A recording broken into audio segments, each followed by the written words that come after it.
सहना भवतु सहनौ भुनक्तु सह वीर्यं करवावहै तेजस्विनावधीतमस्तु मा विद्विषावहै। ओम शांति शांति शांति। ओम पूर्णमदः पूर्णमिदं पूर्णात् पूर्णमुदच्यते पूर्णस्य पूर्णमादाय पूर्णमेवावशिष्यते। ओम शांति शांति शांति।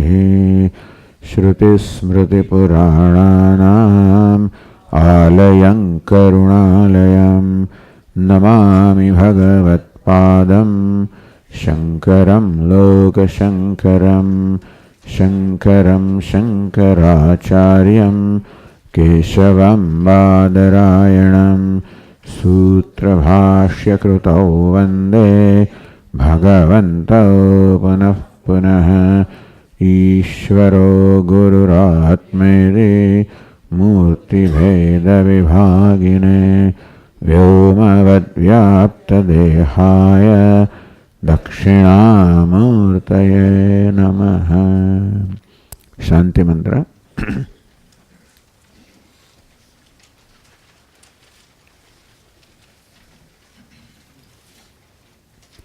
ओम आप्यायन्तु ममाङ्गानि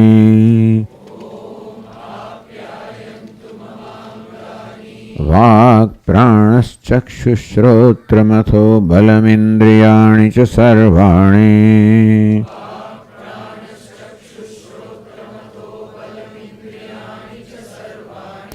सर्वं ब्रह्म उपनिषदम् माहं ब्रह्म निराकुर्याम्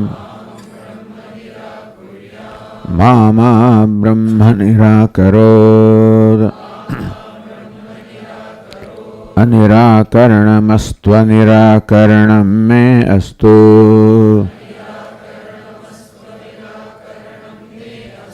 तदात्मनि निरतेय उपनिषत्सु धर्माः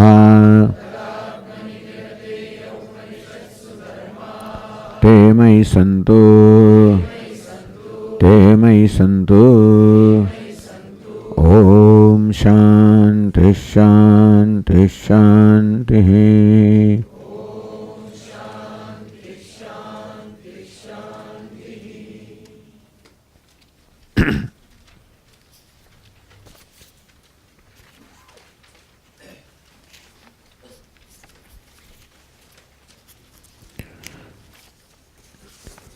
Thus, when the Father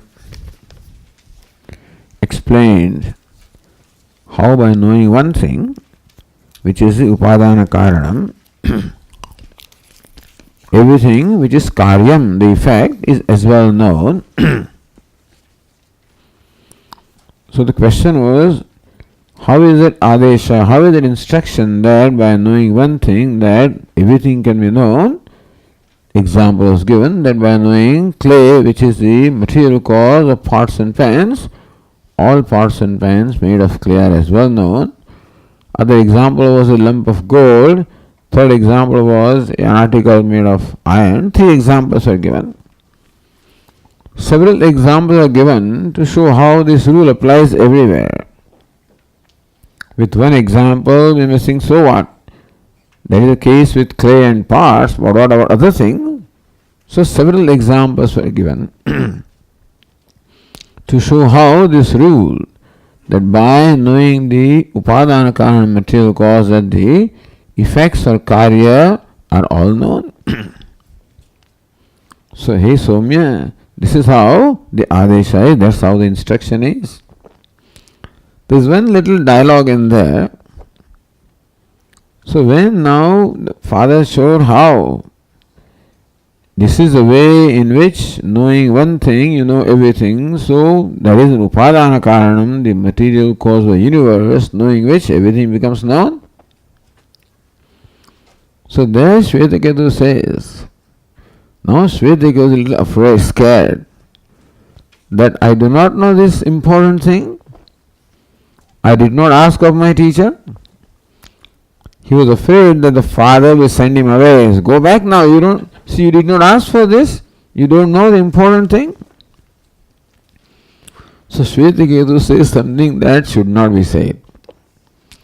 Navainunam bhagavantaha te etad avedishuhu. I think my revered teachers did not know this.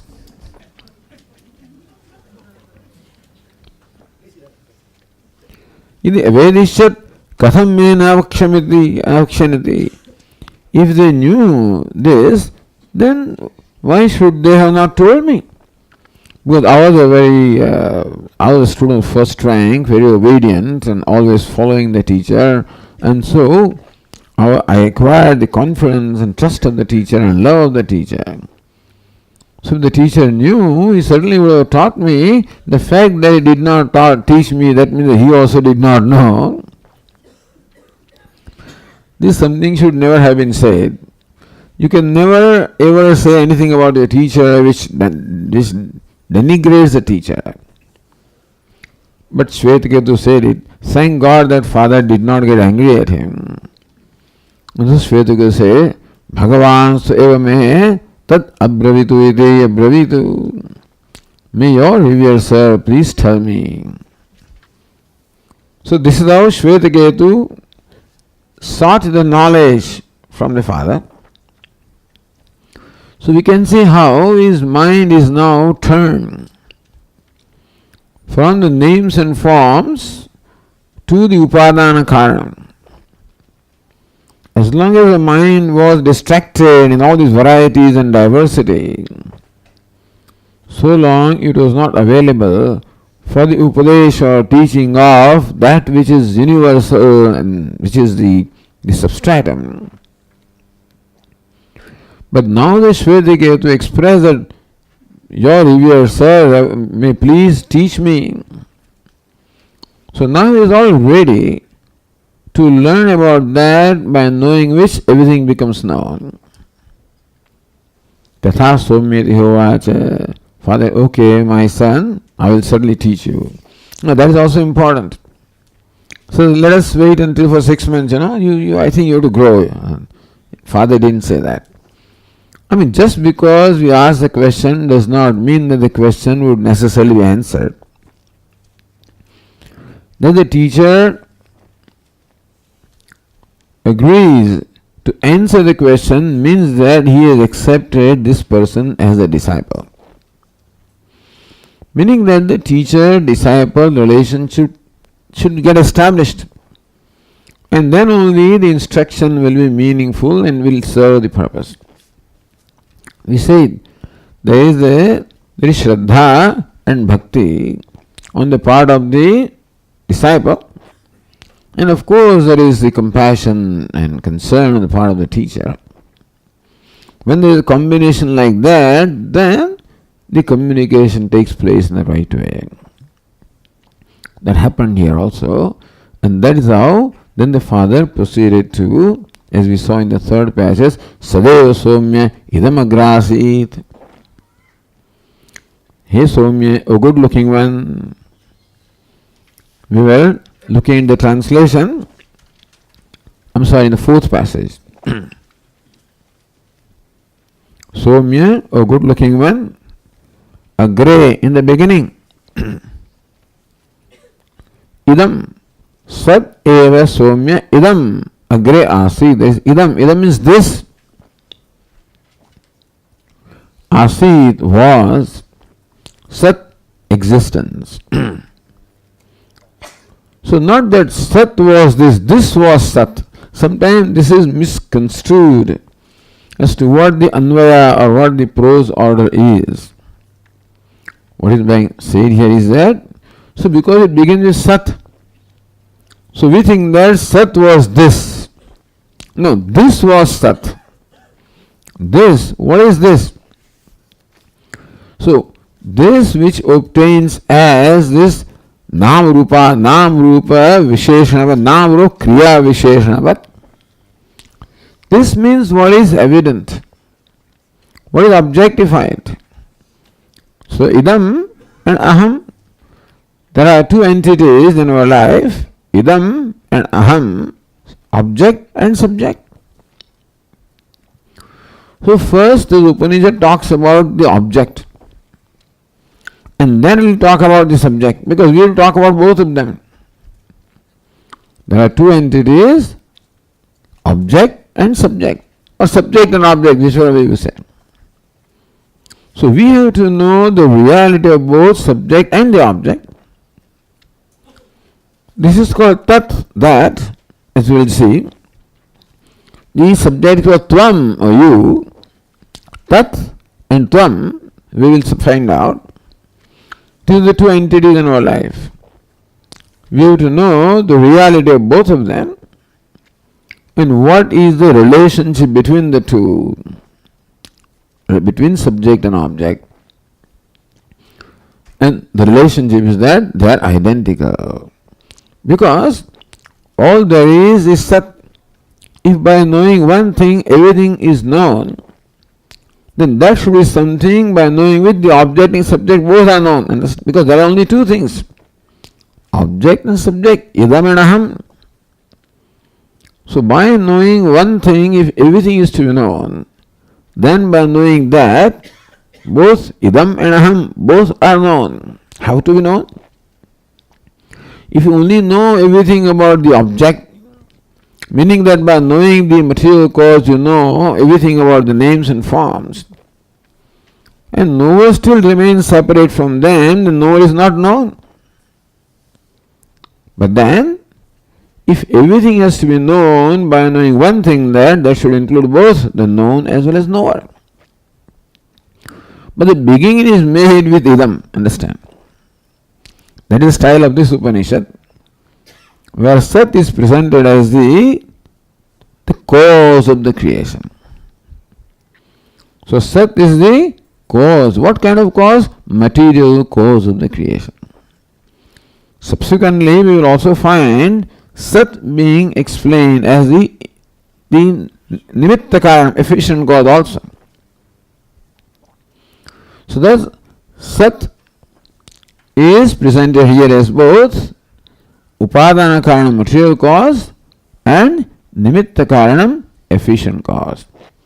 Abhinna nimitta upadana karanam, where the material and the efficient cause are one.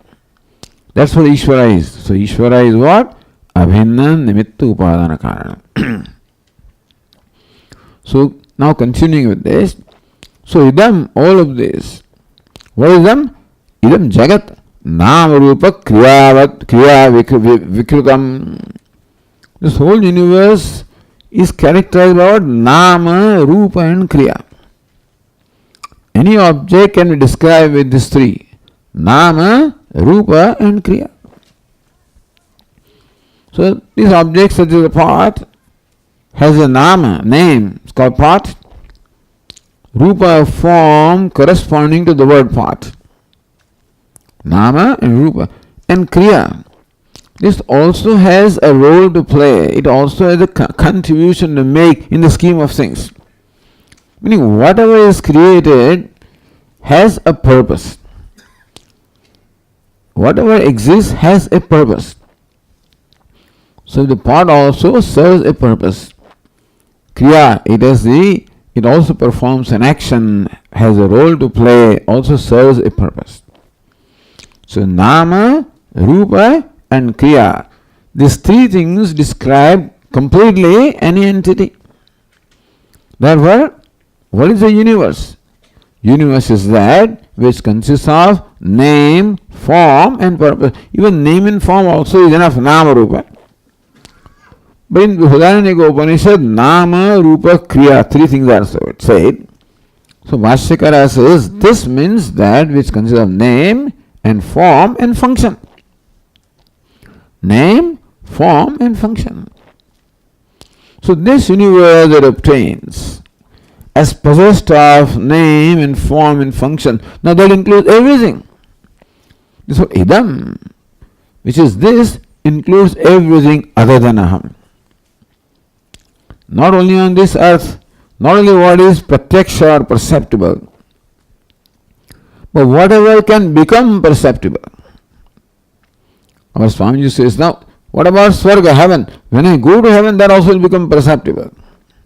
What about hell? If I go to hell, that also becomes, meaning whatever can be objectified. Idam is not only object that is in front of me, idam includes whatever that can be objectified. Meaning whatever that exists anywhere is included in the word idam. This is very powerful word, idam. Ishavasat idam sarvam. Where idam includes everything. So, this story is idam, this universe made up of name and form and function, agre, before. What is before? Before its creation. Asit was. What was it? Sat. This universe of name and form and function and nama rupa, kriya, was a sat, or existence before its creation. That's an interesting way of saying, isn't it? So how does the teacher or Upanishad, how does it choose to describe it in this way? So Bhashyakara explains, just as the person who sees a pot maker in the morning, he sees that pot maker who spread his clay with an intention to make pots and pans and pitchers, etc. In the morning, he sees his clay. When he comes back in the evening, what does he find? He finds pots and pans and pitchers and plates. So what does he say? All this universe of pots and pans and plates was clay before its creation. Is it not so? This universe of pots and pans, what was it? Before its creation was clay. What is clay? The material cause of these objects. In similar manner it is said, this universe of names and forms and function before its creation was Sat. What is Sat? So Sat is, now anyway we won't go into technicalities because some people say that Sat or existence is the attribute of something. So when we say the pot is, pot possesses isness. When we say cloth is, cloth possesses isness. There is one view. That isness is the dharma or visheshanam attribute of name and form. Name and form possesses isness. Is that what it is? No.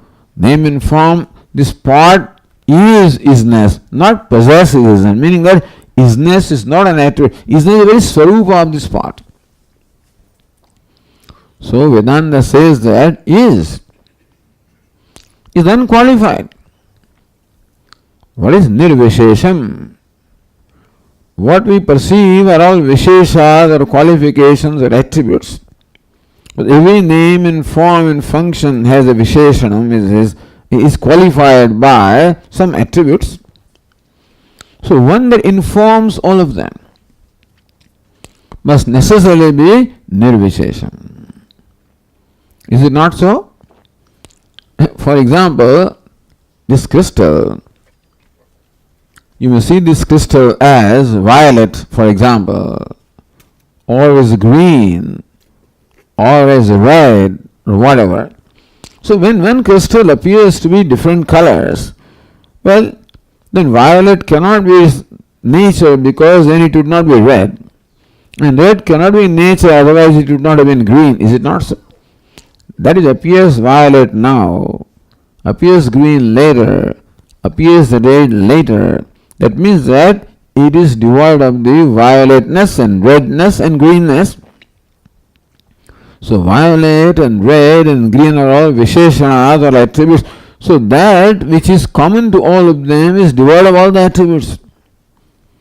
That is common to all the vishesha is devoid of all that. Like clay, for example. So clay is devoid of potness and panness and plateness, is not so? In clay there is no potness, no panness, no plateness, no pitcherness. What? Pots and pan are all visheshas, are all qualified things, special, specific things. The clay that pervades all of them is nirvishesham, devoid of all the attributes. So truth must be nirvishesham. Because vishesha limits something.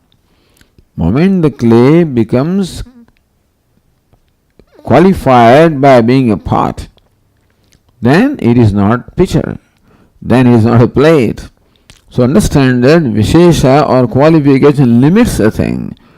One qualification is not other qualification. A pot is not a pitcher. If the clay has to be common to the pots and pans and pitchers, then it must be devoid of potness, panness, pitcherness. Is it not so? Must be nirvishesham. So Sat is nirvishesham. So therefore he is not an attribute, it's a nature or swarupa of everything. So Sat astita matram, pure existence. No, pure existence is vastu, is a vastu, meaning that it is the reality, it is the truth.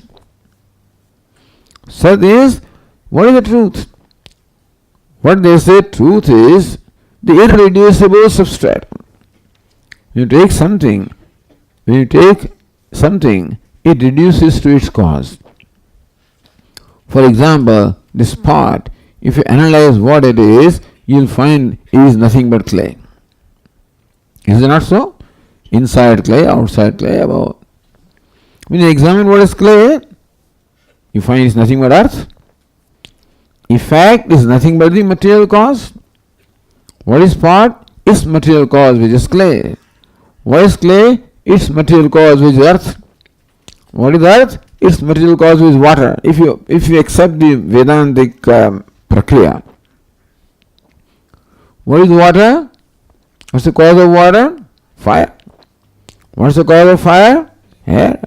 What's the cause of air? Space. What's the cause of space? Atma. So thus we find that everything reduces to its material cause, which in turn reduces to its material cause. This process of reduction of an effect into material cause, where will it culminate? It should culminate somewhere. Something must be there, otherwise the universe would not be there. The fact the universe is means that there must be something which is the basis of everything. Thus, by reducing effect into cause, where will it culminate? It will culminate into cause which is not an effect. Our Swami would say, who is the first teacher? We said yesterday, every teacher is a disciple. So my teacher also was a disciple. His teacher also was a disciple. Now if you thus stretch this parampara, where will it ultimately culminate into a teacher who is not a disciple? If the first teacher also a disciple, then we have not yet come to first. You follow?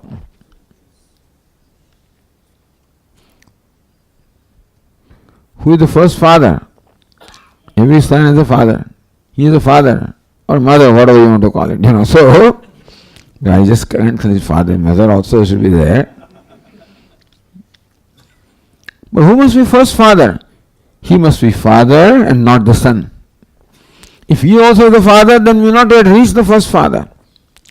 So this parampara of the son and father should culminate into father who is father and not son. This succession of teachers, student and teacher should culminate into a teacher who is teacher and not the disciple. Similarly also, this succession of effect and cause should lead us to a cause which is non-effect. Is it not so? It's called uncaused cause. It's not a effect means what? It is uncaused cause. Everything is caused. But all of ultimately should reduce to what? Uncaused cause, which is not an effect. It is cause, but not an effect. So that is called truth which cannot be reduced further. That's what scientists are trying to do. When they are trying to find the fundamental particle. You keep splitting and dividing and dividing. So far they come to God particle. Someday they will divide that or somehow, whatever it is. But the thing is, as long as looking in the particle, they will never find it. As long as they're looking, where are they looking, out there, they will never find it. Why will they not find it? How can we say so confidently scientists will never find it? You're not a scientist, Swamiji. What do you understand about science? No, I don't understand about science. I understand the basic prakriya. You're looking there for the truth and you can never find. Why you cannot find?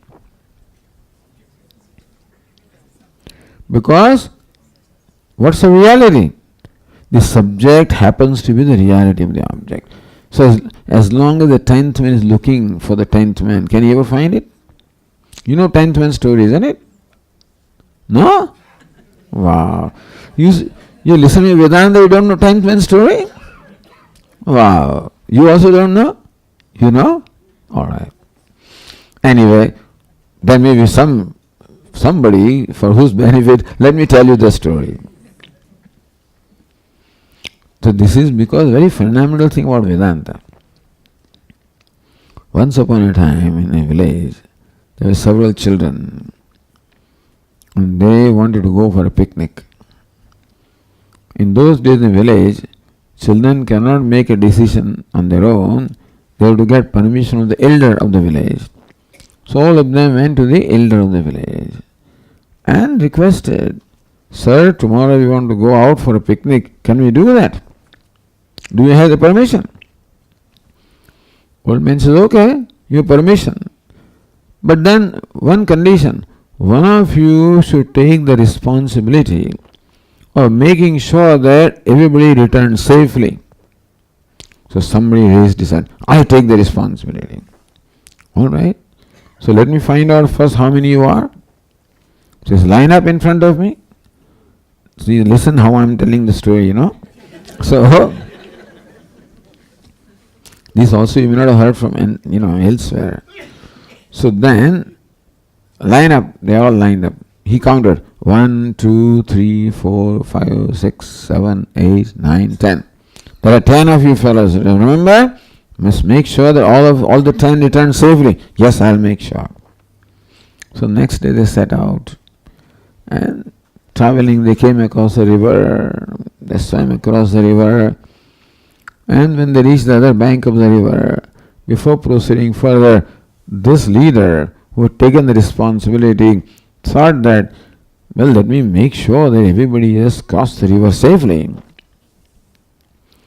And so he says, "Come on, fellows, let me verify whether all of us have reached safely or not. So let me count." He remembered how the old man had counted. How did he count?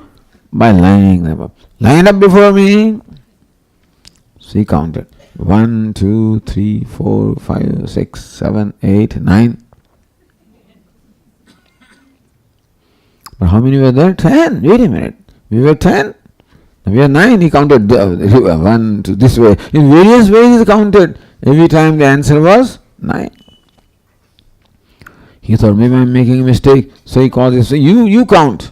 So he joined the line. This fellow counted. Since all of them studied in the same school, therefore they counted in the same way. So one by one, each one came forward and counted. And every time the count was 9. Now they are convinced that the 10th boy is lost.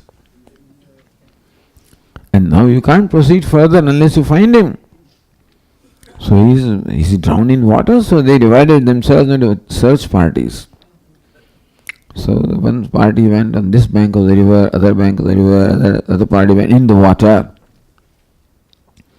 They searched the whole day. Could they find? No. Disappointed, again they assembled on this bank of the river. So evening, now what shall we tell? He will ask, did you bring all of them safely? One is lost. What are we going to do? So sad. This is samsara. What is samsara? Searching for something which can never be found. So then, fortunately, another old man happened to pass by. He saw these children and said, "Why are you sad? Then this leader got up and told the story that when we started we were 10 and now we are 9 and one of us is lost. How do you discover? I counted. How did you count? Again, I made them line up. 1, 2, 3, 4, 5, 6, 7, 8, 9. See, there are only 9. Oh, naturally the old man knew where the problem was. Don't worry, children. I know where the 10th boy is. Oh, you know? Yes. Have you seen him? Yes. They were all relieved. They thought that this old man has seen this 10th boy. Where is he? You may have seen him someplace. Where is he? I'll show you where he is. Count again. So now this fellow, the old man inspired confidence in them that he knows. So this is the teacher relation. Now he became a disciple, this fellow. So now he says, now again count carefully. So now 1, 2, 3, 4, 5, 6, 7, 8, 9. Where is the 10th man? This is Jignasu. Where is the 10th man? So he is asking Pai Prashna with all Shraddha and Bhakti. Then Upadesha is given. You are the 10th man. Now the tube light happened. This is called tube light in India. It takes a little while. In the olden days, nowadays the starter is different. But in olden days, you switch on, it takes a little while,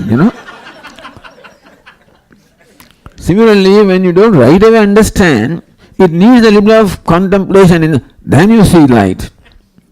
So tube, that's why knowledge is called light. Knowledge is called light because it is like light, like tube light. Oh, I see. So now he saw, I am the 10th man. But he needed to be told, you are the 10th. Upadesha was necessary. But he was convinced the 10th man is lost. I am not the 10th man. He is out there someplace. He has to be searched. So as long as he is searching for the 10th man out there, can he ever find him? Why not? Because he is the 10th man. So as long as scientists is searching for God particle or whatever you want to call it out there, can he find it? Why? Because he is what he is searching for. That's what Vedanta has taught thousands of years ago. So far they have not listened to Vedanta, That is why they keep on doing that. But anyway, they don't accept Shastra as Pramanam. They are all Nayayikas. So accept only their intellect as Pramanam. They don't accept Shabda as Pramanam, So anyway, the point is idam. So it is reduced to what? It must be reduced to what is called truth, which cannot be further reduced.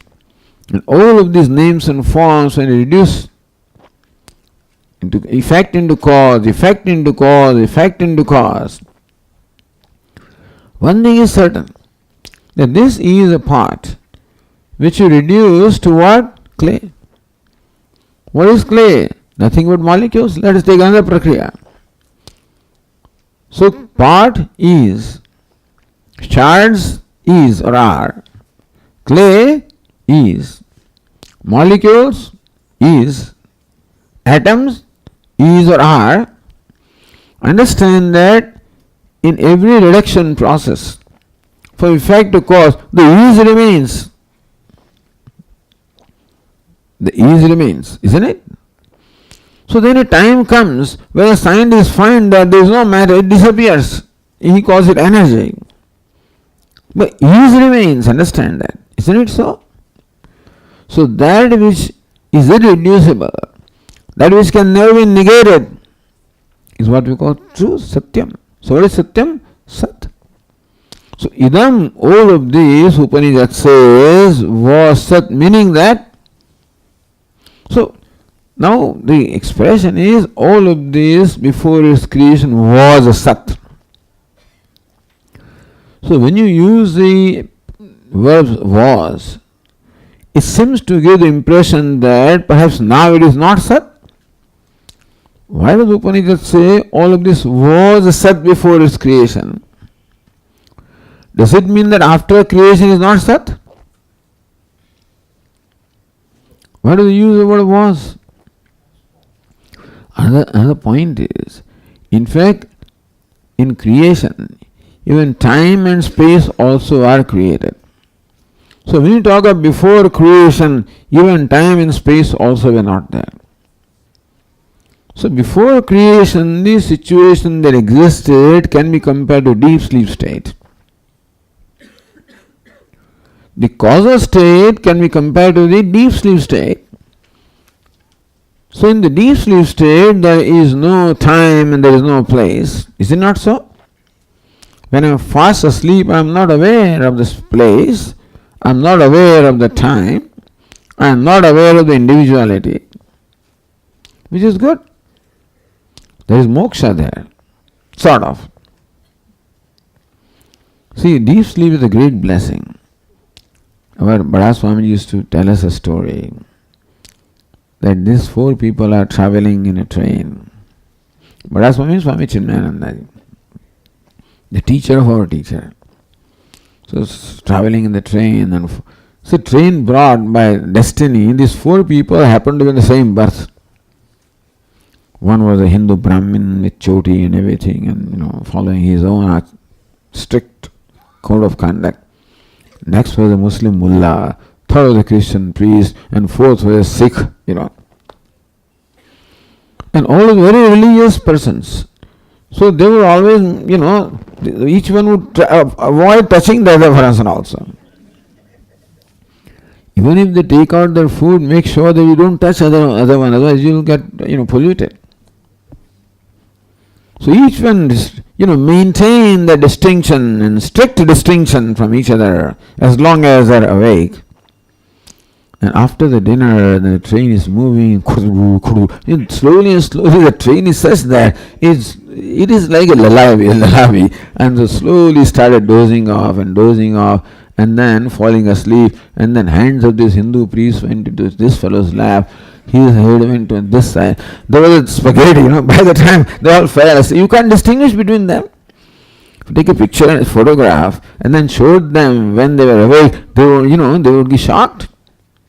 How all distinctions are gone. In deep sleep, no distinctions remain. No individuality remains. So that is a causal state. Therefore, the causal state can be sort of equated to deep sleep state. How in deep sleep state there is no distinction at all. When I wake up from the sleep, what do I feel? In the sleep, did I exist or did not exist? When I wake up in the morning, how do I think about myself? Did I exist or did not exist? Some people say you cease to exist in deep sleep. There are Shunyavadis, who says in deep sleep there is no consciousness. Therefore, there is non-existence in deep sleep because there is no consciousness. If there was consciousness in deep sleep, then you would have known that I am sleeping, that I am enjoying ananda, and you should have known that. In deep sleep we are not conscious, that we are not there. So what does Vedanti say? When you wake up in the morning, how do you feel? When you wake up in the morning, you say, hey, a new person is woken up. Who am I? I never existed before. A new person is woken up. Is that how I feel? No, what do I feel? I who went to sleep is the one who is woken up. Is it not so? Otherwise it is nice really. Or not nice, I don't know. Very often we wish when we go to sleep that I don't want all this samsara, So it would be nice if I wake up as a fresh person and start again. But it doesn't happen. Same idiot wakes up. Swami used to say, if idiot went to sleep, same idiot wakes up,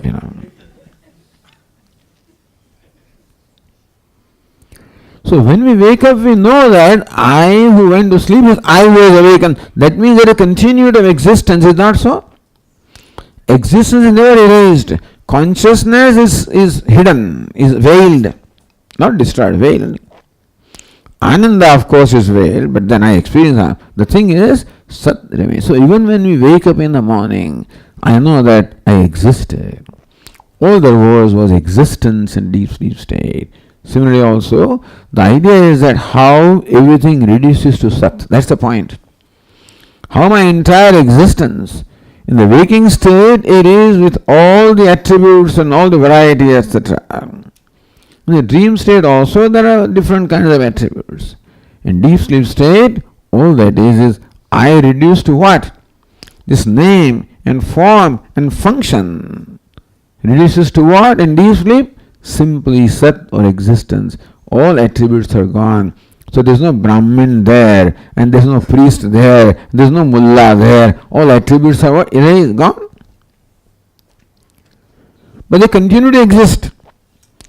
So existence is something that cannot be denied, cannot be negated. It is non-negatable, irreducible substratum of everything. That is Sat. All of this, oh my dear, was Sat before its creation. But sir, when you say it was Sat before its creation, does it mean it is not Sat now? Sadeva idam agre asid. Agre means before creation. Before creation. All this universe of names and forms and function, before its creation was existence. Now, existence cannot be was and is, etc. In fact, just in deep sleep state, there is no notion of time. So before the creation of the universe, because time also is part of creation, there was no time. So how do you say was? How do you say before? Sadeva idam agre asid. Again, before creation. Sir, how do you say it before? Before is only keeping in mind the orientation of listener, who has orientation of time, and therefore from his standpoint it is being said that before the creation all this was just existence, pure existence, nirvishesham, nothing but existence. Sat eva. Eva means only, that excludes everything else, meaning that, see, evakara in fact is vyavacheda, means it excludes everything other than Sat. All there was Sat. But then the text itself was ekameva dvitiyam, in case it is not clear. Sat eva. All of this was only Sat. But in case it is not clear to us, so before the creation all this was just Sat. And after creation what do we find? This universe of names and forms. But does Sat obtain in the present also or not? The part is name and form and function. And what are the part is? Part is it not so? This banana is. The cloth is. I is. You is. Swami, that's wrong English, but that is just, just for the time being. Because I am, then you may say, I am and is are different, Swamiji, You are, so aren't. So you is. I is. Table is. In fact, anything that you appreciate or anything that you perceive or anything that you see is always accompanied by is. Is it not so? So it is not that all the universe was Sat before its creation. After creation also, Sat is very much there. The isness is very much there. Is it not so? Can anything exist without isness? If you take away isness from this, will it be there? No. It's interesting, is it not so? In the morning we say, take away the clay from this pot. Will that be pot? No. From clay you take away the molecules. Will that be clay? No. From molecules take away atoms. And like that, suppose you take away existence from this. Will this be there? Alright, little too difficult an exercise. The thing is that, of course you can't take away existence. The point is that everything is invariably accompanied with isness. Isness is what gives it isness. That's why it is. So pure existence. Sat eva. All these words were Sat, pure existence. Because all the Vishesha, all the attributes are all ultimately, they are all reduced to the fundamental cause. So without attributes, pure existence, nirvishesham, without attributes, existence was and is. But then it was existence before, but now it is much more than existence, is not so? All this was existence before its creation, but now there's name and form and function also. So you say that as a cause it was existence, but as effect now it is existence plus many things, is not so? Do you remember in the morning? Before creation, spot was clay. Then what happened? Clay plus name and form is equal to? Clay plus name and form is equal to what? Isn't it so? No? Then what is it? Clay upon which name and form are superimposed. Vacharambanam. So that's why the equation was already told to us. Vacharam vikara. Vikara means what? Transformation. Means what? Effect. Means name and form. Name and form and function are what? Only name. They don't have real existence. So what is a substance here? Is just clay. Similarly, what is substance in the whole universe? Vastu. The substance. What? Only Sat. For Vedantin, what is the Vastu? What is the substance?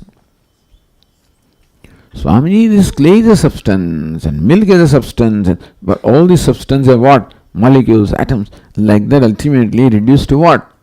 Merely Sat. So Sat is the Vastu, the real substance, the reality. Upon which, what is creation then? So what is creation of part? Creation of part is superimposing name and form upon clay. Meaning, clay alone appears as a part. Name and form have no reality. That's called superimposition. And therefore, the name, form and function that we find are like parts. Meaning that they are all superimposed upon Sat, which is the Vastu or the fundamental cause. Upon which, so Vedanta explains creation as what? Not actual transformation. Don't say that clay has become part or clay is transformed as part. Upon clay, the name and form are superimposed. So Vedanta does not accept vikara. Vedanta does not accept creation, does not accept transformation. What does it accept? Simply superimposition. All creation is like the rope, the snake created from the rope. This is a very, very profound and most important thing. You know why? Because if the snake is a superimposition, then you can completely negate it. What is superimposition? That which can be negated without losing anything. In this pot also, the substance is clay, the name and form can be completely negated without losing anything, meaning that you can focus your attention on the pot and then in your mind be indifferent to the form and the name and be only conscious of the clay. Is it possible or not? It is possible to be conscious of merely clay without being conscious of the part. Is it possible? No? Can you focus your attention on this part and become indifferent to name and form and focus only attention that this is clay? Is it possible? If clay is difficult, let us give you more attractive object here. Is it possible to look at this ornament and see only gold and not anything else? Is it possible?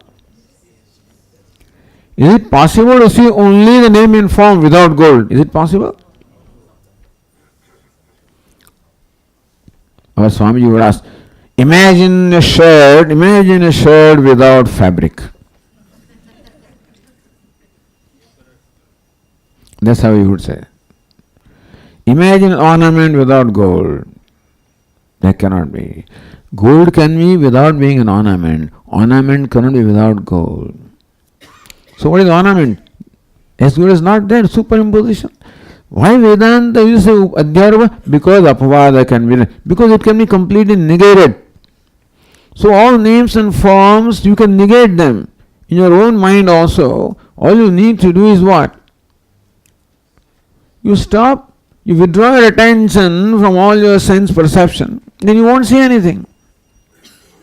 But Swami, I think in my mind, you can quiet on mind also. Can you do that? You can do that with training. So if he, just as a tortoise withdraws all its limbs, kurmonganiva sarvashah, yada samharte chayam kurmonganiva sarvashah. Just as a tortoise withdraws at will all his limbs, so also a wise person, and you and I also can at will withdraw our sense organs. All you need is a more powerful thing, that's all. As long as world remains a powerful thing, we can never withdraw. That's why they give you a more powerful thing, more attractive thing. That's why all these upasana exercises, they give you more attractive thing. So you can withdraw your attention and focus on that. If a time comes when Sat becomes the most attractive, then what? You can always withdraw your mind from less attractive things which are immaterial. It's possible, is it not so? Possible. Whether we can do it or not, you can do it, but it is possible. What is meant by that is possible that we are only aware of existence and we have the freedom to let go of the awareness of everything else. Is it not so? To exercise that freedom may need some training. That is called Vairagya, by the way. Vedanta doesn't need anything else. It doesn't require that you have to do pranayama, etc. That's one prakriya. What is Vedanta prakriya? Viveka Vairagya. When you Vairagya meaning real dispassion, you understand the futility of all of these things, that they don't mean anything, then that itself helps you to let it go. What can you let go? What is useless? You can let go. Only when you find out it's useless. We cannot let go if we don't find the uselessness of, the reason why we hold on to things is because we think they are useful. No, tomorrow so they say in Gujarati that even the snake, dead snake also they store. A dead snake also will be useful tomorrow, so they don't let it go. So if you think it's useful, then that's why we are stuffing all things in our mind, because I think it's useful, I think it's important, I think it's this, that's called attachment. Aversion. The aversion, attachments are because of giving reality and value to things. Vedanta is all superimposed, there is no value. Recognize that. If you recognize there is no value, there is no difficulty in letting go. So either you do pranayama, pratyaya, dana, etc. and withdraw your mind, continuing to give reality to that stuff. Understand? So again when you come back as real, Vedanta says that it is not real. Just let it go, because recognize what you can't let go just like that. Recognize this is superimposed, it's hollow, it's no reality of its own. No. Everything is useful, water is useful, they say. You can fill water. Its usefulness because of clay, understand that. The name is because of clay, the form is because of clay, usefulness because of clay. Is it not so? So Nama Rupa function, we think that is the most useful. But all of them gain the usefulness only from Sat. And thus recognize that, you can let go. That's how the sense organs and the mind will be distracted there as long as you think it is useful, it is important, valuable. When I realize that it is not so, then my mind itself will not want to be bothered with it. That's called Vairagya. Tad jihasa, tad Vairagyam jihasaya. Then the desire to let it go. So Vedantins talk about Viveka Vairagya. Everybody has their own prakriya. Yoga Shastra is own prakriya of chitta vritti nirodha. This is fine, nothing, But Vedanta prakriya is what? Viveka Vairagya. But you can never not know Sat. You can never withdraw from Sat because that's what you ultimately say, that's what you are. So all creation nothing but superimposition. So just as what are pots and pans are superimposition upon clay, so also the universe of names and forms and functions, just superimposition upon Sat. Sadeva Swami Idamagrasit, all of these were just Sat. But then, how did all this thing get created? Because our experience is that something can get created only when there is a creator, and the creator has all, suppose a pot maker, he must have a potter's wheel, he must have, so many things are required for creation, is it not so? So now you are presenting Sat as the fundamental cause from which the whole universe emerged or created. So you think that something must be there in the beginning for creation to take place, and so some kind of tools must be there and some machines must be there. Something must be there, like there are machines or, potter's wheel to create a pot. What was there? Sadeva Soumya, nothing but Sat. Ekam eva advitiyam. So advitiyam is non-dual. One without a second. That's a nice translation. Advitiyam, one without a second. Normally when you say one, always in relation to two, three, that's called one. So in the one, the idea of two is already built in. But imagine one without the idea of two.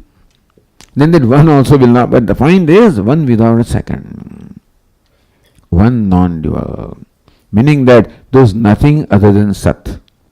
Nanyat kinchana mishat, nothing else existed.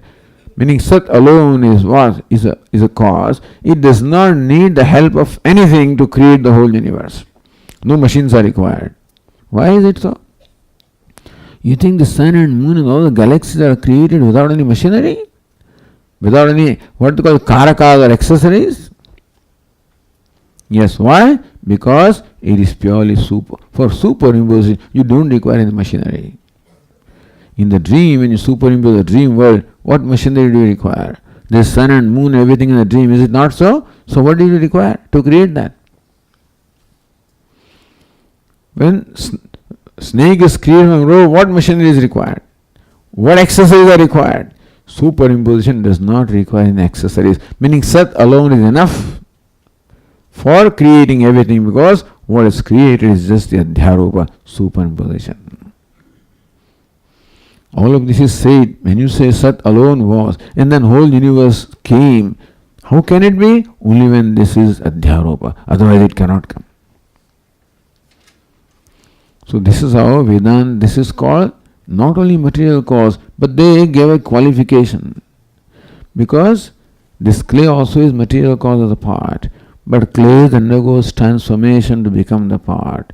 Did Sat undergo transformation to become the universe? No. Sat, without undergoing transformation, became or appears as a universe. One is becoming, other is appearing. In the rope snake example, the rope without undergoing transformation becomes snake or appears a snake. See the difference? Clay becomes a pot. The rope appears as a snake.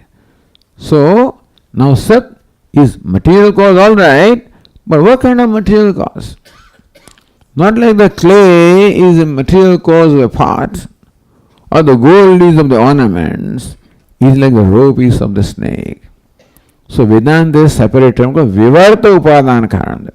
So there are two kinds of material cause, the Parinami Upadana Karanam and Vivarta. Have you heard these words? Never? Parinami Upadana Karanam, Vivarta Upadana. Parinami is what? The material cause that undergoes transformation.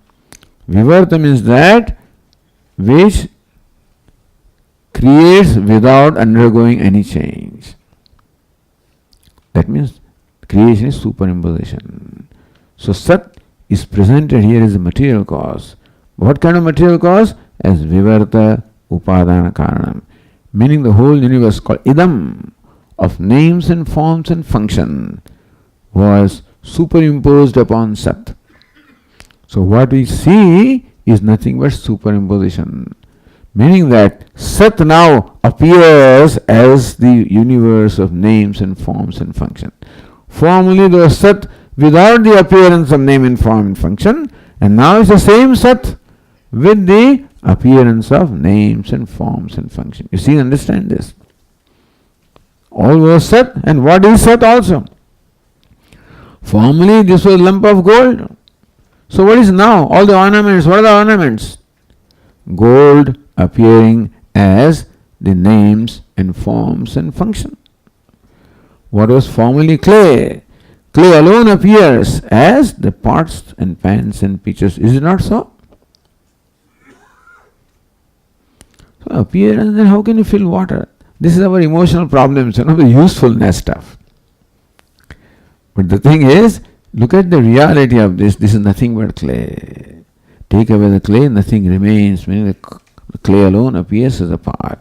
So Sat alone appears as this universe of names and forms and function. Sat also means Chit, by the way. And Chit also means Ananda.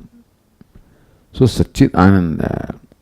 You know this Drugdrishya Viveka, that every object has these 5 aspects. This part is. Secondly, the part shines in my awareness. Third is, part is useful to me and therefore dear to me. So part is Asti. Part shines in my awareness, Bhati. Part is dear to me. Why? Because it's so useful to me. Priyam. So what is part? Is, shines, dear, and name and form. And what is this banana? Is, shines, dear, name, and form. And what is this ornament? Is, shines, asti, bhati, priyam, nama, rupa. Is it not so? Bengal is a name, it is a form. Pot is a name, it is a form. But every name and form is what? Asti, bhati, priyam. It is, it shines, it is dear. So what is the most common denominator? Names and forms is what distinguishes one thing from the other. Like the name and form is what distinguishes one ornament from the other. What is the common denominator of all the ornaments? Gold. Similarly, what is the common denominator of all the names and forms and function? Asti, bhati, priyam. Is it not so? Are the 3 things? Asti is different from bhati is from priyam. Asti is bhati, bhati is priyam. So I think tomorrow morning we'll, with the fresh mind, we'll continue the discussion. So it will be easier to grasp. We'll continue.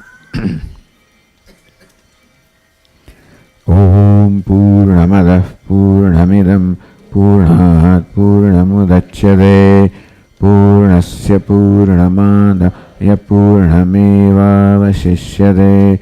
Om Shanti Shanti Shanti. Shankaram Shankaracharyam Keshavam Badarayanam Sutra Bhashya Krutau Vande Bhagavanto Punah Punah. Ishvaro Gururatmeri Murti Bheda Vibhagine Vyomavad Vyapta Dehaya Dakshinamurtaye Namaha. Om Shanti Shanti Shanti. Hari Om. Shri Gurubhyo Namaha. Hari Om.